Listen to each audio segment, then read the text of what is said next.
Matric के छात्र छात्राओं को कैसे ऑब्जेक्टिव प्रश्न पूछे जाएंगे और उन प्रश्नों को कैसे हल करेंगे, आइए उनको हम सबसे पहले बताएं कि आपके परीक्षा में कैसे प्रश्न पूछे जाएंगे और उन्हें हल आप कैसे करेंगे। पहला प्रश्न जैसे पूछा जाएगा परिमेय और अपरिमेय संख्या, इससे रिलेटेड क्या क्वेश्चन पूछा जाएगा, इससे रिलेटेड 4 ऑप्शन दे दिया जाएगा। मान लीजिए दे देगा कि √2, √16, √121 और √64। इसमें क्वेश्चन पूछेगा कौन परिमेय संख्या नहीं है। तो परिमेय नहीं है इसका मतलब हमको क्या खोजना है, परिमेय नहीं का मतलब हमको अपरिमेय खोजना है। क्या खोजना है? अपरिमेय। अपरिमेय का मतलब हो गया जिसका ही वर्गमूल ठीक ठीक नहीं निकलेगा उसको बोलते हैं अपरिमेय। जैसे √2 का वर्गमूल निकालेंगे तो दशमलव में आएगा तो ठीक नहीं हुआ। 16 का वर्गमूल 4, 121 का 11, 64 का कितना 11। तो मेरा कौन अपरिमेय हो गया? √2 हो गया। तो दो तरह के क्वेश्चन इसमें पूछेगा। पहला क्वेश्चन पूछेगा कि कौन अपरिमेय है, तो मेरा ये आंसर हो जाएगा। ये दूसरे टाइप में हमको पूछ सकता है, इसमें निम्नलिखित में से बताइए कौन परिमेय संख्या नहीं है। परिमेय संख्या नहीं है इसका मतलब हमको खोजना है अपरिमेय संख्या। ठीक है।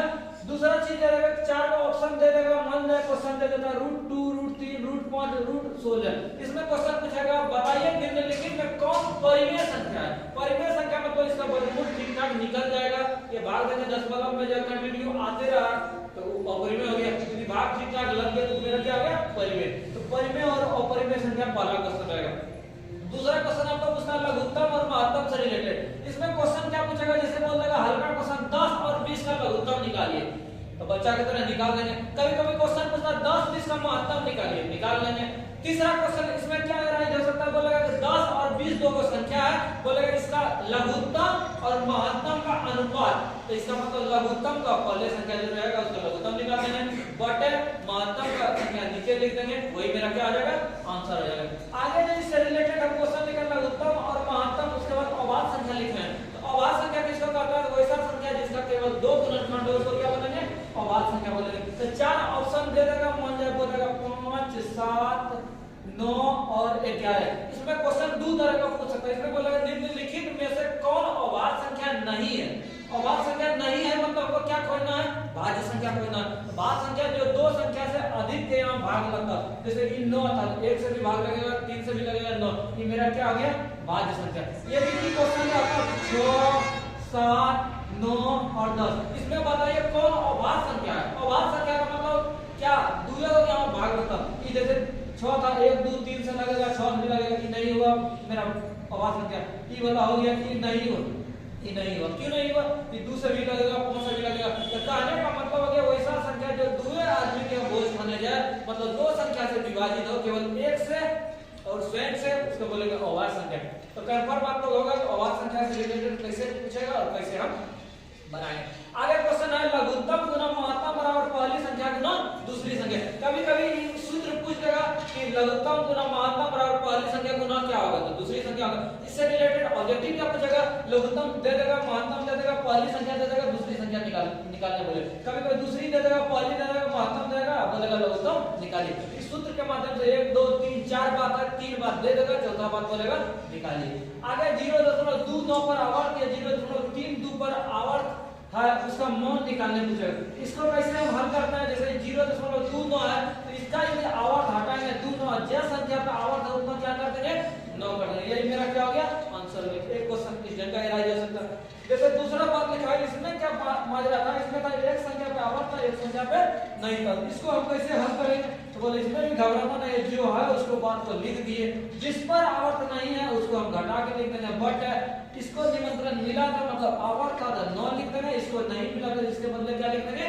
0। बाकी इसको सॉल्व करने में 32 में 3 घटा देंगे, 29 बटे कितना? 90। आंसर। आगे चलो।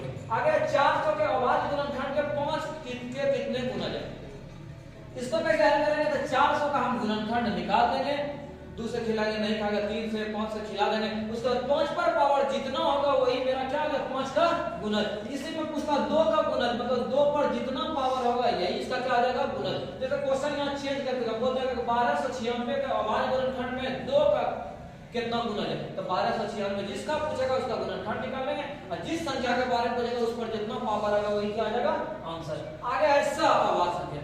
इससे रिलेटेड क्वेश्चन कैसे पूछेगा, तो 4 का ऑप्शन दे देगा, जैसे 5 4 दे दिया, उसके बाद 2 और 10 दे दिया, 7 और 14 दे दिया, उसके बाद 8 और 24 दे दिया। इसमें पूछेगा कौन सहआवाज संख्या है, तो सहआवाज संख्या उसको हम बोलते हैं जिसका महत्तम जो है 1 होना चाहिए। महत्तम कितना होना चाहिए, 1। इन चारों ऑप्शन में हम ट्राई कर देंगे, जिसका महत्तम 1 होगा उसी को क्या बोलेंगे, सहआवाज संख्या। आगे शांत और अशांत, तो शांत और अशांत से कैसे क्वेश्चन पूछेगा, शांत और अशांत से क्वेश्चन पूछेगा, 4 का ऑप्शन दे देगा, इसमें पूछेगा कौन शांत, कौन शांत है। तो पहला काम क्या करेंगे, जैसे इस ढंग का मान लो ऑप्शन दे दिया है, मान लो कुछ भी दे दिया, बोलेगा इसमें कौन शांत है कौन अशांत है। यदि भाग देने के बाद पूरा पूरा खा जाए, दशमलव के बाद भी खा जाए, उसको बोलेंगे शांत, और इसको खिलाते जा रहे हैं, खिलाते जा रहे हैं, भाग लगते जा रहा है, लगते जा रहा है, तो इसी संख्या में क्या बोलेंगे, अशांत। दूसरा चीज बिना भाग दिए हम 4 ऑप्शन में कैसे ट्राई करेंगे, पहला काम करेंगे जो कटने वाला है उसको हम काटेंगे, इसको काट दिए, इसको काट दिए, ये नहीं कटने वाला, काटने के बाद हम नीचे वाला जो पोजीशन है हर वाला यदि 2 पर पावर समथिंग है या 5 पर पावर समथिंग है, ये मेरा शांत हो जाएगा, ये मेरा क्या हो जाएगा, शांत हो जाएगा। इसके अलावा 2 पर पावर जैसे 2 हो जाए, 3 हो जाए, ये वाला बात रहे, नहीं तो 5 पर पावर 2, ये दोनों मिक्स रहे, तो वैसी संख्या को हम शांत बोलेंगे, और अदरवाइज दूसरा बात रहेगा तो उसको क्या बोलेंगे, अशांत बोलेंगे। कोई दिक्कत, आगे चलो। शांत और शांत के बाद मूलों का योग और गुणनफल, मूलों का योग और गुणनफल क्या होगा, तो एगो समीकरण दे देगा, जैसे इस ढंग का समीकरण दे दिया, बोलेगा इसका मूलों का योगफल निकालिए, तो मूलों का योगफल हम जानते हैं क्या, -b/a, और मूलों का गुणनफल c/a। तो a का मान x² के साथ जो अटैच रहेगा वो a, x के साथ जो अटैच रहेगा b, जो ऐसे रहेगा वो क्या आएगा c। तो ये क्वेश्चन दे देगा, एक बहुपद है उसके मूलों का योगफल और मूलों का गुणनफल निकालिए, कोई दिक्कत नहीं। आगे क्वेश्चन इसमें राइज हो सकता है कि ऐसा कीजिए, हमको द्विघात समीकरण का स्टैंडर्ड इक्वेशन बताइए। स्टैंडर्ड इक्वेशन क्या होता है, ax² + bx + c। हम क्वेश्चन 42 43 तक लिखेंगे, तो इस सब क्वेश्चन बढ़ते जा रहा है, जैसे द्विघात समीकरण का हो गया। यदि त्रिघात का पूछेगा तो ax³ + bx² + cx + कितना d, त्रिघात का स्टैंडर्ड इक्वेशन। इसी ढंग का 4 ऑप्शन दे देगा, ई दे दिया, फिर कभी दे देगा यहाँ bx³ + cx, ध्यान से रखना, याद कैसे रखेंगे, यहाँ x द्विघात वाला था, x पर पावर 2 था, फिर x फिर बिना x वाला, यहाँ a b c डाल दिए। जैसे त्रिघात वाला था, x पर पावर 3 लिख दिए, फिर 2 लिख दिए, फिर 1 लिख दिए, फिर कुछ नहीं लिखे, इसके साथ a, इसके साथ अटैच b, इसके साथ c, इसके साथ कोई रटने का काम। यदि द्विघात बहुपद बोलेगा तो यही रुक जाएगा, यदि समीकरण बोलेगा द्विघात समीकरण बराबर कितना लिखेंगे, 0। आगे चलो, आगे fx का मान की बोला दिया हुआ, बोलेगा f - 1 का मान क्या होगा, तो विद्यार्थी घबरा जाएगा, कुछ नहीं, जो fx का मान दिया हुआ, जो f के बदले x के बदले यहाँ क्या रख देना है, -1, तो जहां है x का -1 रख देंगे और इसको सॉल्व कर देंगे, आंसर हो जाएगा। आगे त्रिकोणमिति के मान का मतलब हो गया, जैसे एक डायग्राम था कि sin 30 का मान पूछ देगा, या cosec 45 का पूछ देगा, ये पूछ देगा कि बताइए tan² 45 डिग्री का मान क्या होगा, हम tan 45 से जानेंगे मान, तो इसका स्क्वायर कर देंगे। ये पूछ देगा 1 - tan² का मान क्या होगा, तो इससे संबंधित क्वेश्चन पूछेंगे। आगे चलो, आगे लिखे हम रैखिक द्विघात त्रिघात के बहुपदों संख्या, तो रैखिक में 1, द्विघात में 2 और त्रिघात में 3 क्वेश्चन हो गया। इससे और घुमा के क्या पूछेगा, बोलेगा वैसा बहुपद को हम क्या कहेंगे जिसका रिजल्ट 1 होगा, तो उसको क्या बोलेंगे, रैखिक। 2 वाले को द्विघात, 3 वाले को त्रिघात। आगे यूक्लिड विधि से महत्तम, जैसे महत्तम हम निकालते हैं उसी ढंग से क्या है, यूक्लिड विधि से। आगे मूल बिंदु, मध्य बिंदु और केंद्र के निर्देशांक के सूत्र, तो मूल बिंदु का निर्देशांक, मूल बिंदु का नियामक कितना, 0 0। और जैसे मध्य बिंदु का सूत्र पूछा है, तो मध्य बिंदु का सूत्र 2 पॉइंट है, x1 + x2/2 और y1 + y2/2। अब केंद्र का पूछा है क्या आएगा, x1 + x2 + x3/3 और y1 + y2 + y3/3। इसमें जैसे हम भूल गए बीच की दूरी, बीच का दूरी भी पूछेगा, बीच का दूरी क्या आता है, x1 - x2 का स्क्वायर + y1 - y2 का स्क्वायर।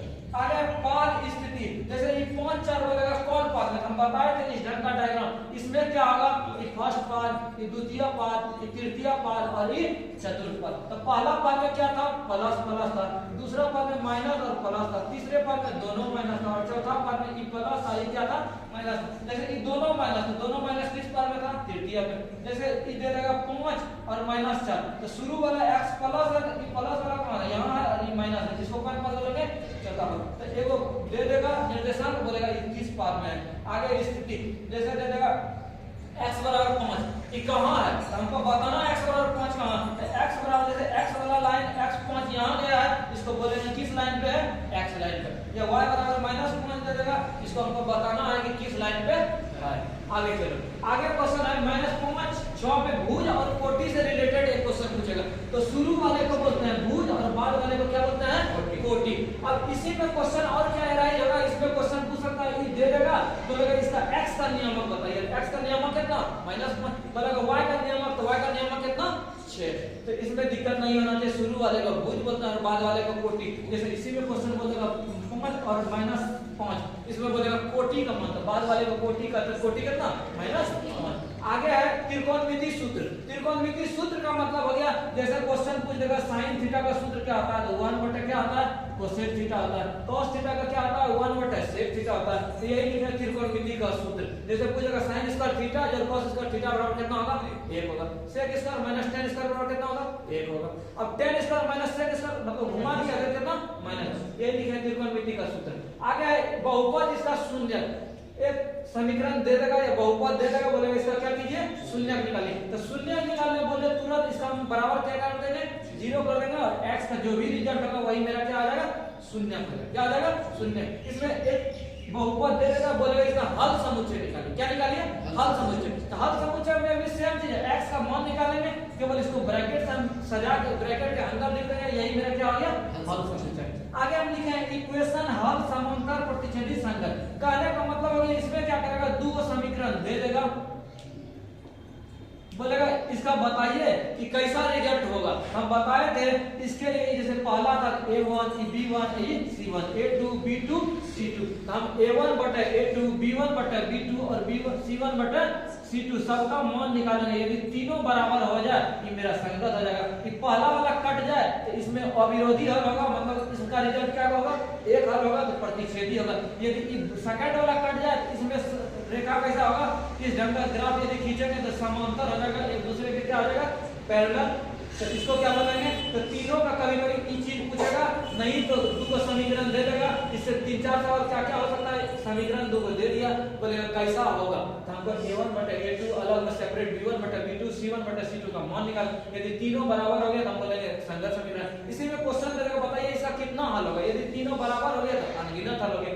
यदि फर्स्ट वाला कट गया मतलब a1 बटे a2 का मान निकाले, वो b1 बटे b2 बराबर नहीं हुआ तो इसका हल क्या होगा, एक हल होगा और समीकरण कैसा होगा, प्रतिच्छेदी। यदि बाद वाला ही कट गया मतलब b1 बटे b2 का मान c1 बटे c2 के बराबर नहीं है तो हम बोलेंगे कैसा है, समांतर है, मतलब कोई हल नहीं है। आगे है विवेचक। विवेचक जिसको अंग्रेजी में हम बोलते हैं डिस्क्रिमिनेंट, मतलब डी निकालना। तो एगो समीकरण दे देगा, जैसे इस ढंग का समीकरण दे देगा, नहीं कि ये हम समीकरण दे लिखे हैं दिए, इसमें डाटा चेंज कर देगा, इसको कुछ लिख देगा, इसको कुछ लिख देगा, बात वही रहेगा।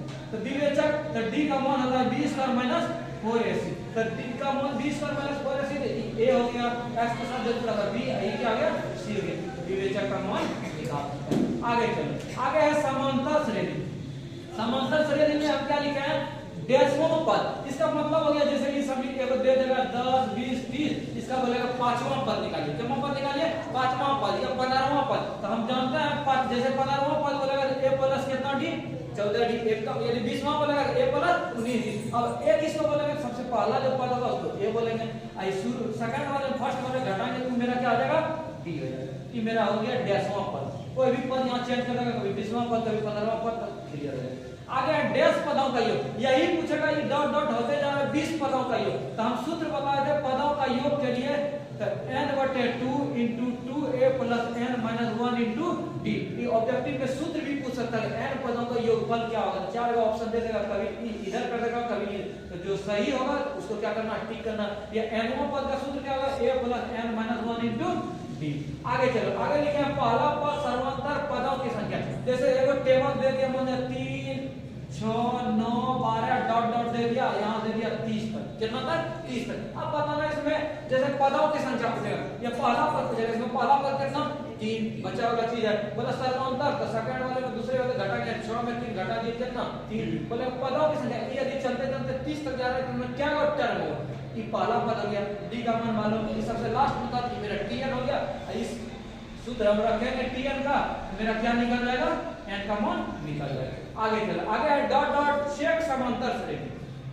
चार गो ऑप्शन दे, चार गो क्या कर देगा, चार गो इसमें दे देगा। जैसे कि कोई समीकरण दे दिया है, चार गो समीकरण क्या क्या दे सकता है, मान लीजिए दे दिया 3 6 9 डॉट डॉट 2 3 5 7, उसके बाद दे दिया 1 2 4 8 डॉट डॉट, उसके बाद दे दिया कि 4 8 16 32। इसमें पूछेगा कौन समांतर श्रेणी में, तो हम जानते हैं समांतर श्रेणी, इसमें इसको घटा के देखेंगे 3, इसमें इसको घटाएंगे तो 3, फिर आगे घटाएंगे तो ये देखे यदि सबका अंतर समान है तो उसको बोलेंगे समांतर श्रेणी। ये सब क्यों नहीं हुआ, इसमें इसको घटा दे 1 था, इसमें इसको घटा दे 2, समांतर श्रेणी मतलब कि इसको घटाएंगे सबका अंतर सेम होना चाहिए, उसी को बोलेंगे समांतर श्रेणी है। कभी कभी क्वेश्चन देगा कौन समांतर श्रेणी नहीं है, नहीं है तो मतलब 3 को इस ऑप्शन में है एगो नहीं है, उसको खोजना है। तो ध्यान से देखना क्वेश्चन, हम लोग यही क्वेश्चन हो गया चेक समांतर श्रेणी। आगे है त्रिकोणमिति प्रश्न, जैसे ये फाइ का मान 45 डिग्री दे दिया, अब बोलेगा सेक फाइ बटे cos फाइ इसका मान क्या होगा, तो फाइ की जगह 45 रख देंगे, अब इसका मान रखेगा, खाली जो होगा क्लियर है। आगे लिखा निर्देशांक ज्यामिति बीच का दूरी मध्य दूरी केंद्र, जैसे इसका सूत्र पूछेगा, सूत्र नहीं तो दो पॉइंट दे देगा, जैसे 3 5 और 7 6, बोलेगा इसके बीच का दूरी क्या होगा, तो बीच का दूरी हम सूत्र जानेंगे x1 x2 y1 y2 का स्क्वायर का रूट। तो बीच का दूरी जैसे ये दो का बिंदु दे देगा, बोलेगा मध्य बिंदु का जो है नियमक, तो मध्य बिंदु क्या करता है x1 x2 बटे 2 और y1 y2 बटे 2। आगे क्वेश्चन जैसे बोलेगा केंद्र, तो केंद्र के मतलब 3 बिंदु दे देगा, क्या बिंदु 3, बोलेगा इसका केंद्र निकालिए, तो ये x1 x2 x3 बटे 3, उसका x का मान हो गया y का y1 y2 y3 बटे 3। आगे लिखे हैं भुजा का अनुपात दिया हुआ है क्षेत्रफल का अनुपात, जैसे कोई दो त्रिभुज जो है वो समरूप है, बोलेगा कि भुजा का अनुपात 3:9 है, तो बोलेगा क्षेत्रफल का अनुपात, क्षेत्रफल स्क्वायर हो जाता है तो 3 का स्क्वायर 9, इसका कितना 16। तो भुजा दिया रहेगा, क्षेत्रफल पूछेगा स्क्वायर कर देंगे। आगे लिखे हैं क्षेत्रफल की मतलब अब की क्षेत्रफल दे दिया, जैसे 16:81 दे दिया, हमको बोलेगा भुजा का अनुपात, इसका मतलब वर्गमूल कर देंगे 4 कितना 9। क्लियर। आगे है ऊंचाई और दूरी से, ऊंचाई और दूरी में जैसे कोई बोलेगा वृक्ष है, वृक्ष का लंबाई ज्ञात कीजिए, इसका यदि छाया बन रहा है 2√3 और इसके साथ एंगल जो बना रहा है वो 30 डिग्री बना रहा है, बोलेगा वृक्ष का क्या कीजिए लंबाई निकालिए। नहीं तो वृक्ष का लंबाई दिया हो जाएगा, बोलेगा इतना एंगल का कौन बनाता है, इसका लंबाई निकालिए, छाया का लंबाई निकालिए। या कोई मीनार है, बोलेगा कि मीनार जो है 5 मीटर के दूरी पर एक बिंदु है, उस पर 60 डिग्री का कौन बनाता है, बोलेगा मीनार का ऊंचाई निकालिए। आगे चलो, आगे फोटो बनाया है, जैसे फोटो में 2 दिया है 3 7 की वाट का मान दिया, तो हम जानते हैं इतना बटे इतना बराबर इतना बटे इतना, सॉल्व कर देंगे आंसर। कभी कभी ई दे दिया है, ई दे दिया, ई दे दिया, ये पूरे का मान दे दिया, तो पूरे का मान के लिए हम बताए थे, तो ये पूरे का मान दिया हुआ, यदि ई वाला पूछ दे तो घबराएंगे नहीं, ई वाला बटे ई पूरा 2 3 5 बटे ई वाला बटे ई पूरा कर देंगे, सॉल्व हो जाएगा। आगे है 7 6 8 6 को 3:4 में विभाजित करना, इसके लिए हम सूत्र बताए थे mx2 प्लस nx1 बटे m प्लस n और nx2 प्लस ny1 बटे m प्लस n। इसमें mn क्या था, ये m था, ये क्या था n था, ये पहला बिंदु x1 ये y1 ये x2 ये y2, इसमें सेटअप करेंगे और मेरा हो जाएगा। कभी कभी घुमा के क्वेश्चन पूछ देगा क्या, इसके से रिजल्ट हम पॉइंट का मान निकाले हैं, अब क्या करेगा ये दो बिंदु दे देगा, ये पॉइंट जो बीच में कटा था ये कहीं किस अनुपात में कटा था वो मान दे देगा, बोलेगा बताइए किस अनुपात में कटा है, m अनुपात n का मान, तो आराम से निकाल सकते। आगे प्रायिकता, सिक्का, छक्का, ताश गेम से रिलेटेड, इसमें क्या क्या क्वेश्चन पूछेगा, जैसे एक सिक्का को उछाला जाता है तो हेड आने की क्या प्रायिकता, 2 सिक्का को उछाला जाता है तो दोनों में हेड आने की या दोनों में चित आने की क्या प्रायिकता। छक्का में क्या क्वेश्चन पूछेगा कि एक छक्का को या डैश को उछाला जाता है तो बोलेगा सम संख्या का क्या होगा प्रायिकता, या विषम संख्या का क्या प्रायिकता होगा, या अभाज्य संख्या का क्या प्रायिकता होगा। नहीं तो बोलेगा 2 छक्का को उछाले दोनों पे समान अंक होना चाहिए, दोनों पे समान अंक, तो प्रायिकता का सूत्र क्या होता है ne बटे ns, ns का टोटल घटना और ne हो गया क्या, ne हो गया जो क्वेश्चन पूछ रहा है उसका संख्या ne। अब गेंद वाला से क्वेश्चन कैसे पूछेगा, बोलेगा एगो थैला में जो है 7 गो लाल गेंद है, 8 गो हरा है और 9 गो काला गेंद है, इसमें पूछेगा काला गेंद का प्रायिकता क्या है, तो काला गेंद का संख्या 9 बटे कुल गेंदों की संख्या 9 8 17 17 और 7 कितना 24, इसको काटा देंगे, यही आंसर है। अब पूछेगा 7 गो लाल गेंद का, बोलेगा लाल गेंदों की संख्या प्रायिकता निकालिए, तो लाल गेंद का संख्या बटे कुल गेंदों की संख्या। क्लियर। आगे इसमें क्वेश्चन और पूछ सकता है कि ऐसा कीजिए 7 गो लाल था, 8 गो ऑरेंज था और 9 गो येलो था, अब बोलेगा लाल गेंद नहीं होने का प्रायिकता निकालिए, लाल गेंद तो घबराना नहीं है, तो लाल गेंद होने का प्रायिकता हम कैसे निकालेंगे? तो 7 गो था, टोटल 7 8 15 और 15 9 कितना 24। लाल गेंद होने का ही प्रायिकता हो गया। अगर हमको परीक्षा में पूछा लाल गेंद नहीं होने का, तो केवल ये होने का निकालना है, एक में उसको केवल क्या कर देंगे? घटा देंगे, यही हो जाएगा लाल गेंद नहीं होने। क्लियर? आगे चलो। आगे माध्य, जैसे डिजिट दे दिया है, इसका बोलेगा माध्य निकाले। तो माध्य क्या करते हैं? सबको जोड़ देते हैं, जितना संख्या उससे भाग दे देंगे, क्या आ जाएगा? माध्य हो जाएगा। अब कभी कभी क्वेश्चन भी जैसे एगो x दे दिया है, बोलेगा इसका माध्य का मान 10 है। माध्य का मान कितना? 10 है। तो x का मान निकालिए। इसमें भी सेम चीज, जितना संख्या ये x को भी काउंटिंग करेंगे, 1 2 3 4 5 6 7 से भाग देंगे, बराबर का मान कितना? 10। गुना करके x का मान निकाल लें। आगे माध्य का ये डिजिट दिया हुआ, बोलेगा माध्य का निकालिए। तो माध्य का में क्या करते हैं? सबको बढ़ते क्रम नहीं तो घटते क्रम में सजा देते हैं, जो बीच में आता है उसी को क्या बोलते हैं? माध्य का। बहुलक आगे लिखे हैं, बहुलक में क्या क्वेश्चन पूछेगा? कि डिजिट दे देगा बहुलक, जो सबसे अधिक बार आया होगा उसी को क्या बोलेंगे? बहुलक। आगे क्वेश्चन है माध्य का बहुलक का सूत्र। सूत्र का मतलब क्या हो गया?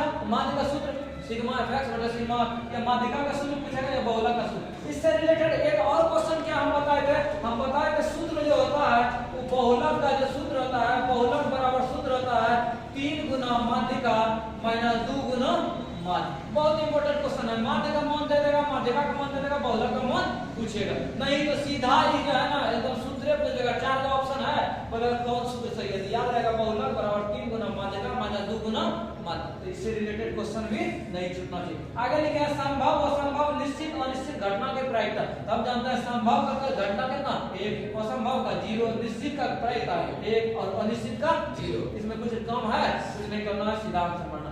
आगे लिखे हैं प्रायिकता को सूत्र, तो एनी बटा ns, नहीं तो दूसरा सूत्र है 1 माइनस पी डैश या पी प्रायिकता नहीं होने का। आगे हम लिखे संभव असंभव निश्चित हो गया। अब 4 का ऑप्शन दे देगा, बोला कौन प्रायिकता का मान नहीं हो सकता? हम जानते हैं प्रायिकता का मान क्या क्या नहीं हो सकता। प्रायिकता का मान 1 से बड़ा नहीं होगा, माइनस में नहीं होता, यदि अंश का मान बड़ा है तो भी प्रायिकता का मान नहीं होगा। ये 4 का ऑप्शन दिया था, जैसे माइनस दिखेगा तो ये प्रायिकता का मान नहीं होगा। हमको खोजना था कौन प्रायिकता का मान नहीं होगा।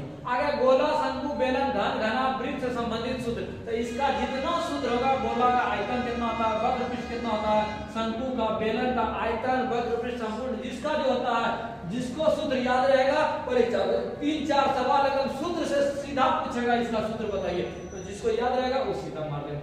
आगे गोला शंकु घन घना बेलन और वृत्त से संबंधित प्रश्न। इसमें क्या पूछेगा? जैसे गोला का त्रिज्या दे देगा, बोलेगा गोले का आयतन बताइए।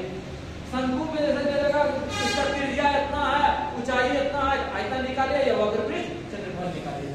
आगे है परिसर वर्ग चिन्ह वर्ग अंतर। जैसे 2 का डिजिट दे देगा, बोलेगा 10 20, इसका बोलेगा वर्ग परिसर निकालिए। तो परिसर में इसको बोलता है उच्च सीमा घटा निम्न सीमा, उच्च सीमा घटा निम्न सीमा। ऑब्जेक्टिव में भी पूछेगा परिसर का सूत्र क्या होता है? उच्च सीमा जोड़ निम्न सीमा, उच्च सीमा माइनस निम्न सीमा, उच्च सीमा गुना निम्न सीमा, उच्च सीमा बटा निम्न सीमा। तो उच्च सीमा घटा निम्न सीमा। एक क्वेश्चन की हो गया। कभी कभी क्वेश्चन दे देगा 5 6 1 2 3 10, इसका बताइए परिसर करना। इसका तो परिसर में क्या करते हैं? सबसे बड़ा वाला कौन था? उच्च सीमा 10, सबसे छोटा कौन था? 1, 10 में 1 घटा दिया, कितना था? आसान सवाल।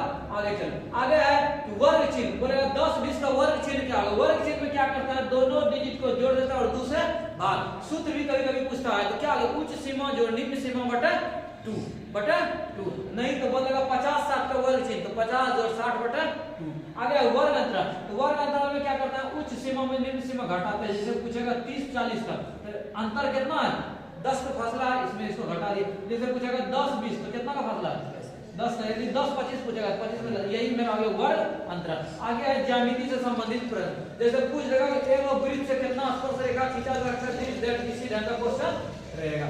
आगे लिखा हुआ है अर्धवृत्त का परिमाप। अर्धवृत्त का परिमाप यदि दिया हो तो त्रिज्या। जैसे अर्धवृत्त का परिमाप मान लो 36 दे दिया है, बोलेगा त्रिज्या।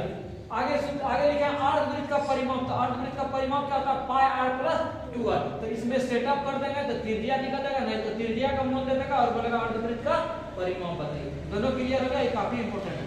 आगे 2 वृत्त का क्षेत्रफल का अनुपात दिया हुआ है। यदि क्षेत्रफल का अनुपात 30 दिया हुआ है, मान लो 49:81, बोलेगा त्रिज्या का अनुपात। सेम उसी ढंग का वहां जो हम बताए थे समरूप त्रिभुज वाला में, यहाँ भी केवल ये रूट से निकल जाएगा तो त्रिज्या आ जाएगा।